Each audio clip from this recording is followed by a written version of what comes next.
Langsung ya. Nggak ada bridging ya. Kalau misalnya nggak bisa, kita izin gitu sama organisasinya. Paling cuman gitu-gitu aja acaranya, kayak ya bosen gitu kan, kayak boring. Karena kan guru yang paling berharga adalah pengalaman kan.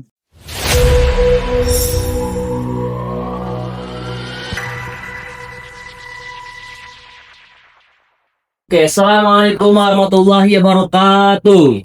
Waalaikumsalam warahmatullahi wabarakatuh. Selamat sore guys, salam hangat dari kampus kami. Oke, buat teman-teman dari mahasiswa Muhammadiyah, mahasiswa Universitas Teknologi Muhammadiyah Jakarta, kita di sini akan kembali lagi dalam bincang kampus ke-13. Yang mana di sini gua bernama Muhammad Kans Fauzan sebagai host untuk hari ini. Dengan tema yang super menarik, yaitu Smart Student Hacks. Hari ini kita akan ngobrol-ngobrol santai aja bersama para narasumber, tapi dengan penuh insight yang sangat mendalam tentang tips dan trik selama berkuliah. Bagaimana sih caranya tetap produktif, aktif, tapi juga dijalani dengan enjoy dan santai. Dan tentu saja saya tidak sendiri. Gue ditemenin oleh para narasumber. Yang pertama ada Mas Bang Gifar Hartawan Muhammad dari Manajemen Angkatan 2022 yang aktif di berbagai organisasi dalam dan luar kampus. Oke, mari kita sapa Bang Gifar. Halo Bang Gifar. Halo semua, salam kenal. Oke, dilanjut. Ada Bang Hadi Firmansa. Oke, dari Rekayasa Komputer. Lu diem. Angkatan 2023. Oke. Yang punya banyak pengalaman ikut serta dalam perlombaan semasa kuliah. Oke, kita sapa dulu Bang Hadi. Halo teman-teman. Ya, boleh pantun dikit boleh nih? Ya? Ada pantun dikit? Oh, boleh. River banget. Oke. Sawah dan padi. Halo teman-teman, kenalin nama gue Hadi. Oh, ada itunya ya. Kayak JKT lu ya. Kayak JKT lu ya. Jikonya. Oke, dilanjut. Kita kedatangan juga Bang Rizky Risdianto dari Akuntansi Angkatan 2022. Halo semuanya. Yang bakal cerita tentang pengalaman magang selama kuliah. Sepertinya itu agak berat ya, kuliah ambil magang gitu. Tuh yang paling pojok adalah Bang Rizky. Salam. Ayo. Tadi Gifar enggak. Oke. Tuh kacau nih. Terakhir kita kedatangan juga cewek satu-satunya dari narasumber kita, yaitu dari Kak Salma Radinda dari Prodi Akuntansi Angkatan 2022, yang mana dia ini aktif banget di organisasi dalam kampus. Iya, keren banget. Keren kali. Halo semuanya, aku Salma, asik. Aduh, malu nih. Oke, setelah kita perkenalan, kita akan tanya-tanya nih seputar organisasi dan networking. Kita langsung aja ya. Oke. Ini kita tanya pada Bang Gifar. Siap. Langsung ya. Nggak ada bridging ya. Wah, ini kan seperti yang kita tahu nih, banyak mahasiswa bingung cara membagi waktunya antara kuliah dan organisasi. Terus mereka tuh masih biar aktif organisasinya, terus juga keteteran tuh sama kuliahnya. Bisa kasih tips dan hacksnya gak buat para penonton? Oke, tadi kalau kata Kans ya, hacks dan tips untuk Iya, untuk mahasiswa yang pengen aktif di organisasi dan gak keteteran gitu sama dan perkuliahan. biar nggak keteteran. Iya. Oke. Sebenarnya buat teman-teman yang masih baru sih lebih tepatnya ya. Kalau misalnya kalian masuk kampus dan ingin ikut organisasi juga itu sangat-sangat tidak bermasalah. Karena kalau dari gue sendiri sih ngebagi itu 3T sih. Tertib ibadah, tertib belajar, sama tertib organisasi. Nah gitu. Gila. Tiga ya. Mau 3T ya. Ya. Ada angetnya juga. Keren nih. Nggak sia-sia gue. Ya jadi kenapa tertib ibadah ini yang di nomor utamakan ya, karena kita sebagai agama Islam harus memperbaiki sholatnya itu. Nah, kedua itu tertib belajar. Karena sejatinya kan kita masuk kampus ini adalah utamanya akademik. Jadi sebisa mungkin kita harus fokus dengan tugas-tugas kuliah, terus juga kerja kelompok gitu sih. Nah terakhir baru kita namanya tetap organisasi, kita mengikuti step kegiatan organisasi. Kalau misalnya nggak bisa, kita izin gitu sama organisasinya. Itu sih. Lebih ke 3T ini sih yang gue terapin. Oh jadi lebih mementingkan perkuliahan dulu ya. Perkuliahan dulu, baru organisasi gitu. Karena kan pada intinya kita masuk kampus ini ya buat gelar sarjana kita, bukan buat organisasi tersebut. Tuh. Terus gimana sih cara nanggapi gitu orang-orang yang atau mahasiswa yang lain gitu ya, yang berpendapat tuh bahwa Organisasi itu lebih penting gitu. Karena kan organisasi dapat pengalaman, terus juga pembelajaran dari luar kampus. Kampus mah nanti aja. itu gimana sebagai penutup? Oke. Oh jadi berarti kalau masuk kans itu orang-orang yang lebih mementingkan organisasinya Iya. daripada akademiknya ya. Sebenarnya kalau bisa dibilang sih dia ini terlalu di zona nyaman sih. Gitu. Jadi kalau menurut gua beberapa teman-teman ini tuh dia bisa dibilang nggak bisa bagi waktunya. Jadi misalnya dia kasih tugas sama dosen, dia nggak ngerjain, dia malah mentingin rapat organisasi. Itu pun salah ya. Karena kan pada sejatinya kita harus fokus organisasi. Itu nah mungkin diubah pola pikirnya. Oke. Jadi kita mentingin dulu nih akademiknya, baru organisasinya. Jadi organisasi itu cuma kayak pemanis aja gitu ya. Iya, batu pijakan kita juga sih Iya. buat kita lulus gitu kan. Buat pegangan juga gitu sih lebih tepatnya. Tapi tetap fokus kita harus di akademik. Oke. Jangan sampai malah fokus di organisasinya tapi akademiknya yang nggak bagus. Karena itu pun bisa merusak nama organisasi tersebut. Juga bisa merusak citra kampus Citra juga. kampus juga bisa. Tangas guys buat jawaban dari Bang Gifar. Oke, bagus. Ini ya kalian harus dengar dulu ya, apalagi yang maba gitu. Tips-tips itu juga penjelasan dari Bang Gifar mengenai gimana sih cara aktif di organisasi, terus juga gimana jalannya perkuliahan biar nggak keteteran tuh. Oke, dilanjut. Kita lanjut ke Deh, coba. Hati Bapak. Kak Salma. Keren banget. Tadi kan Bang Gifar kan kuncinya itu adalah memanage waktu dan prioritasnya. Jadi menjaga prioritas yang mana dulu gitu. Oke, buat Kak Salma, bagaimana sih pengalaman Kak Salma nih di organisasi dalam kampus? Ada tips gak biar tetap enjoy tapi tetap produktif di kegiatan kampus? Bagus. Buat pengalamannya gimana? Kok deg-degan gitu ya jadi ceritanya. Kalau buat pengalaman, jujur kalau buat organisasi di kampus tuh jadi salah satu hal yang paling paling seru sih, paling berharga, asik.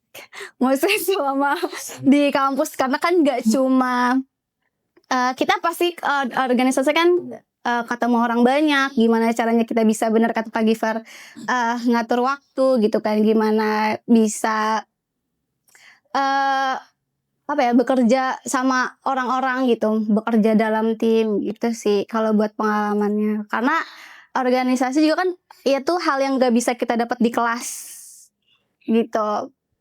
Tapi pasti ada tantangannya kan? Iya. Iya kan, karena kuliah padat, terus organisasi juga padat. Yang Kak Gifar bilang juga benar, kayak gimana kita manage waktunya, terus prioritasnya gitu-gitu. Tadi apa lagi pertanyaannya? Lupa. Gimana bisa enjoy ya? Gimana bisa tetap enjoy? Gimana ya? Nikmatin prosesnya sih. Karena kalau misalkan kita udah apalagi kalau di lingkungannya kita udah enjoy, bisa fun, itu kita bisa ngejalanin kegiatannya dengan ya lebih have fun gitu. Kan mahasiswa kan bukan dari sekitaran kota ini doang kan, ada juga yang dari luar kota. Itu bagaimana sih cara menanggapi kesama nih? Bagaimana orang-orang yang pengen aktif di organisasi tapi mereka tuh harus apa ya? Tapi rumah mereka tuh jauh gitu. Ketika misalkan kita tuh ada liburan nih, ternyata liburan kita tuh terpotong sama organisasi. Tuh gimana caranya sih membagi waktu itu? Membagi waktu kan kita lagi liburan misalnya, terus ada kegiatan organisasi nih, kita kan harus memilih antara ikut atau pulang gitu. Sebenarnya tergantung lagi-lagi prioritasnya sih. Kalau misalkan dia di organisasi, let's say, apa namanya kayak kedudukannya lebih tinggi, mungkin prioritasnya adalah di organisasi daripada di liburan. Tapi dia tuh liburannya bersama keluarga atau enggak. Kadang juga kalau misalkan liburanku karena misal liburan sama keluarga, aku sih enggak kadang juga sih, maksudnya kadang pilih ke keluarga, kadang pilih ke organisasi, karena itu lagi tergantung sama prioritas. Kalau misalkan di prioritas memang kita bisa kan kalau di organisasi kita bisa minta tolong gitu, di backup gitu kan, atau itu bisa diomongin. Jadi buat yang rantau-rantau tuh misalnya kita ada acara itu bisa di backup gitu. Itu ya bagi mahasiswa perantau, kalau misalnya pengen aktif, kita harus pinter-pinter lah menempatkan diri. Penting. Jadi nggak gitu dong. Tepuk tangan buat sama jawaban. Iya. Video shoot. Udah gini-gini aja terus. Oke.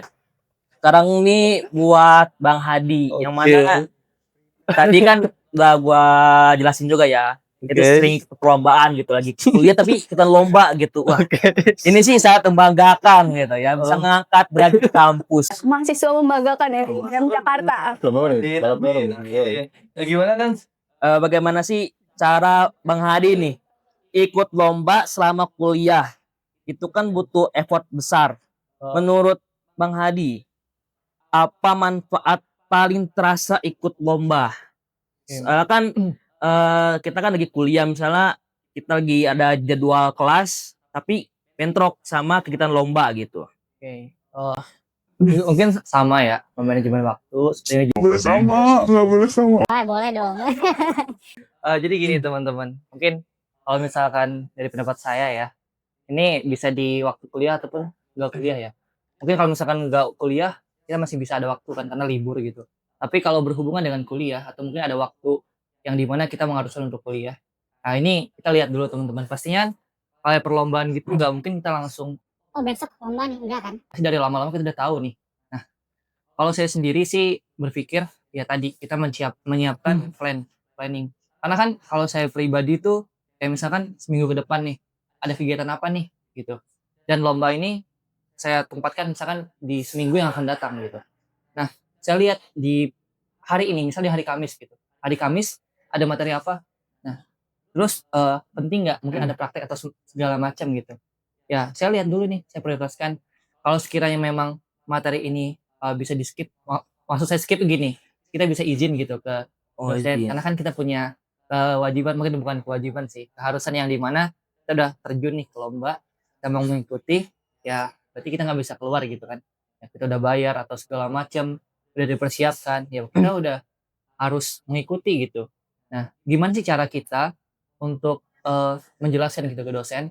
Kalau misalkan Pak, misal saya ada lomba nih Pak di hari ini, bisa nggak saya izin? dari lama, jangan mendadak. Takutnya kan kita nggak tahu ya setiap dosen tuh benar-benar bisa nerima atau enggak ya kan.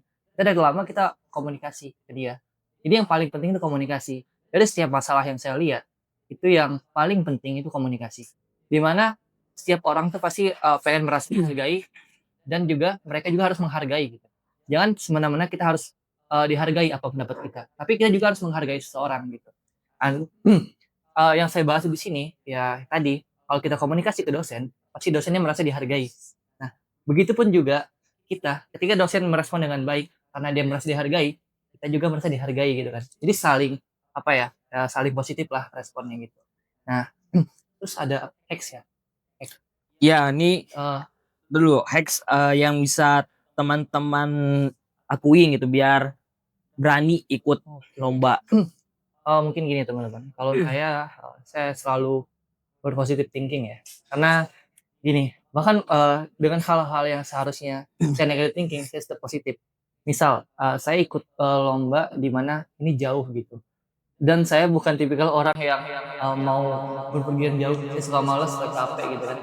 Saya positive thinking, gimana kalau ke depannya ketika saya pergi jauh gitu, saya nggak capek, saya udah terbiasa. Terus juga saya positive thinking lagi, oh di sana saya ketemu teman-teman yang banyak, ketemu hal-hal baru yang mungkin di sini saya nggak ketemuin gitu.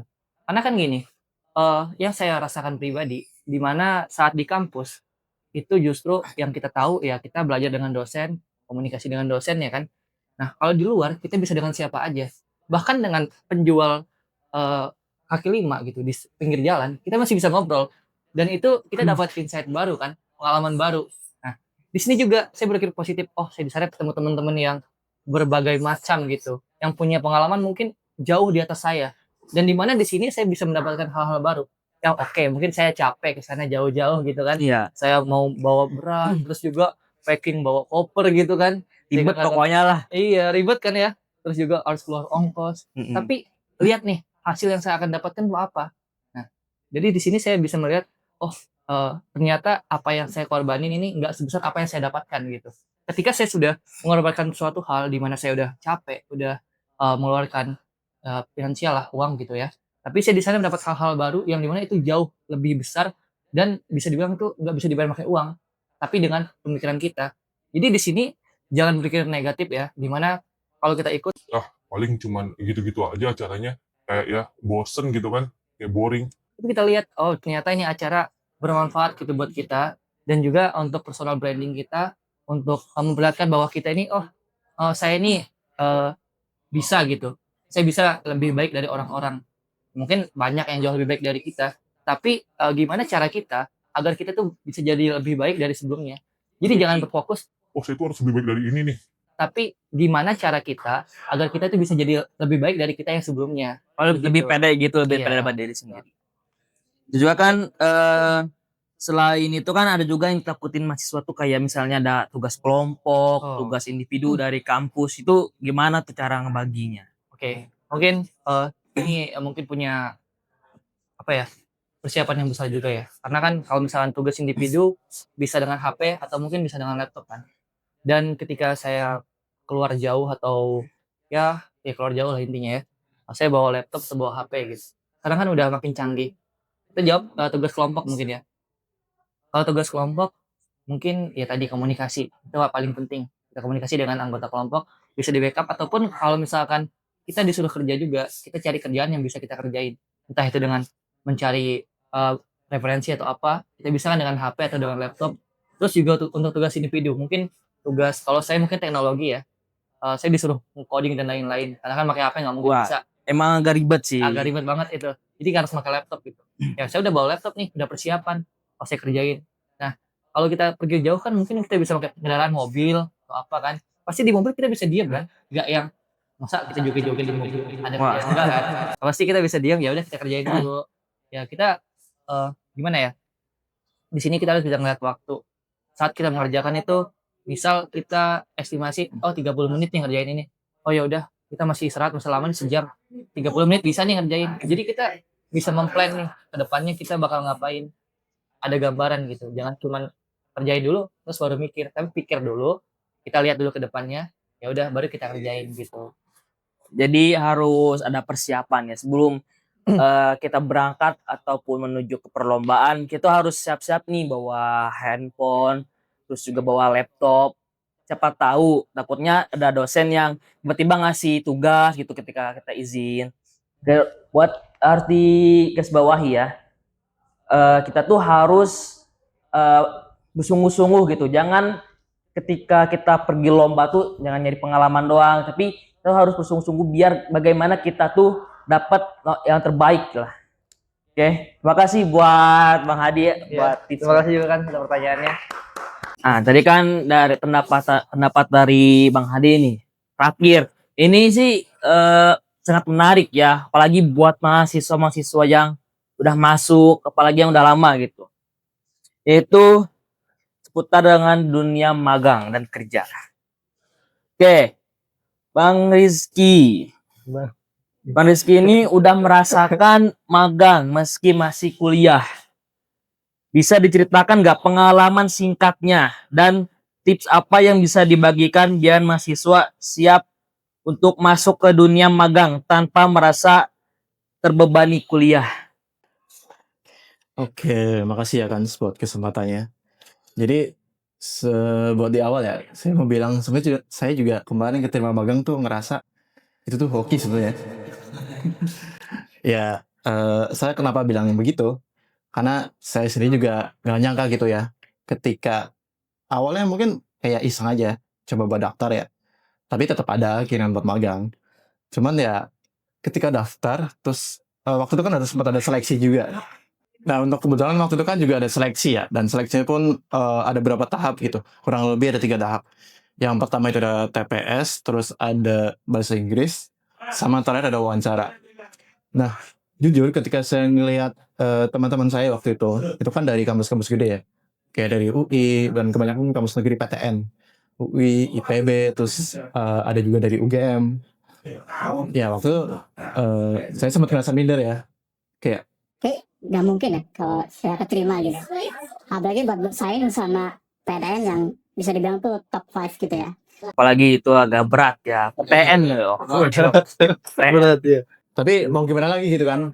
Saya juga pernah dengar kata orang, hidup yang tidak pernah dipertaruhkan tuh tidak akan pernah dimenangkan ya. Jadi Hari ini. jadi buat nyari pengalaman tuh kita nggak bisa hanya nyari di zona nyaman, yaitu cuma di kampus saja. Saya juga mau bilang ya, kalau semisal tadi organisasi mungkin iya kayak itu adalah bentuk praktek dari teori yang kita pelajari. Nah, kalau magang menurut saya adalah tingkat yang lebih advance daripada praktek di organisasi itu sendiri. Kenapa saya bilang begitu? Karena ketika kita berorganisasi, mungkin tanggung jawab kita tuh cuma di sekitar lingkup kampus saja. Tapi ketika kita magang, mau nggak mau kita juga harus tanggung jawab sama instansi. Yang dimana instansi itu juga ya mungkin dia nyari untung juga. Yang tentunya berharap besar ke kita sebagai mahasiswa magang, yang dimana kita tuh bisa ngebantu mereka gitu dalam menjalankan kegiatan perusahaannya gitu ya. Kalau untuk tips sendiri sih menurut saya tuh yang penting dalam memilih tempat magang atau memilih mungkin posisi kita magang itu harus benar-benar sesuai dengan apa yang mungkin kita pengen dan kita tuh punya kemampuan buat di sana gitu loh. Karena jujur saya juga ngerasa untuk ketika berada di sana itu pressure-nya agak sedikit tinggi ya. Karena kan ini bukan sekedar tempat buat belajar kayak misal di kampus atau mungkin juga di organisasi, tapi kita benar-benar praktek langsung dengan para ahlinya dan mungkin dengan orang-orang yang sudah terbiasa bergelut di bidang itu. Saya juga waktu itu sempat bertemu ya, karena waktu itu saya magang di editor buku. Saya sempat bertemu dengan beberapa penulis seperti Maya Lestari sama Leila S. Hudori. Kalau teman-teman tahu novel Laut Bercerita, itu saya pernah bertemu sama penulis-penulis. Emang manusia hoki. Betul banget. Saya juga waktu itu gak menyangka gitu. Karena kan apalagi saya background-nya akuntansi ya. Saya ngambil itu juga karena saya kebetulan memang minat di situ. Makanya benar-benar gak nyangka gitu bisa sampai ke tahap itu dan bertemu orang-orang kayak mereka gitu. Yang tentunya ngasih insight banyak banget buat saya gitu. Kayak hal yang gak pernah saya dapetin di kampus ini, saya dapet di sana gitu. Jadi banyak pengalaman baru ya, terus juga pembelajaran yang banyak ya dari magang sendiri. Iya, betul banget. Dan buat teman-teman juga nih ya, kalau semisal mau magang pasti mikir-mikir kan ya antara yang berbayar atau yang nggak berbayar gitu. Kalau menurut saya sendiri sih itu terserah pada teman-teman ya, tergantung mungkin kemampuan dan kebutuhan masing-masing. Kan kadang ada orang yang pengen cuma belajar, tapi ada yang ya gue ngapain belajar. Tapi mungkin nggak dapet apa-apanya gitu, karena kan gue kesono pakai motor, habisin bensin juga kan, mikir duit juga kan masih yang Nah, kalau menurut saya sih, kalau masalah magang itu lebih baik jangan dipikirkan dulu untuk masalah dibayar tidak dibayarnya. Karena kan yang paling penting adalah pengalaman gitu ya. Pengalaman sama pembelajaran. Iya, betul banget. Karena kan guru yang paling berharga adalah pengalaman kan. Maka tadi itu untuk masalah itu, apalagi kita ya sebagai mahasiswa ya, itu menurutku sih belum terlalu, jangan dijadikan patokan gitu. Karena kalau kita jadiin patokan ya, kita belajarnya kapan gitu. Kalau kita cuma ngincer uang terus gitu loh ya. Gitu sih. Ini kalau boleh tahu magangnya di mana ya Bang Rizky? Kemarin alhamdulillah saya keterima di Kementerian Pendidikan dan Kebudayaan, khususnya di Badan Standar Asesmen dan Kurikulum di BSKP. Itu kemarin di sana kurang lebih magangnya sekitar 4 bulan sih. Lumayan. Terus di mana lagi? Apa di mana lagi di tempat magangnya? Oh, tentu aja di UTM no. Asik. Keren. Itu keren itu. Oke, ini kan kita udah dapat penjelasan juga dari setiap pembicara atau narasumber yang sangat luar biasa gitu, yang bisa mewarnai diskusi ini. Apalagi Bang Gifar gitu kan, yang sangat gitu, effort sekali gitu di organisasi. Enggak organisasi maupun di perkuliahannya gitu aktif. Terus juga banyak tips berharga yang kita dapetin dari para pembicara atau narasumber, mulai dari bagaimana membagi waktu di organisasi, keberanian ikut lomba, sampai persiapan magang sejak dini.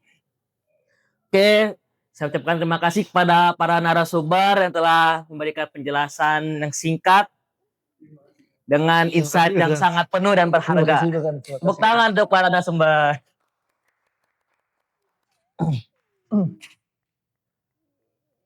Oke, terima kasih pada Bang Gifar, Kak Salma, terus juga Bang Hadi, sama Bang Rizky buat sharingnya. Semoga teman-teman yang lihat ini mendapatkan insight terus juga ilmu yang baru gitu.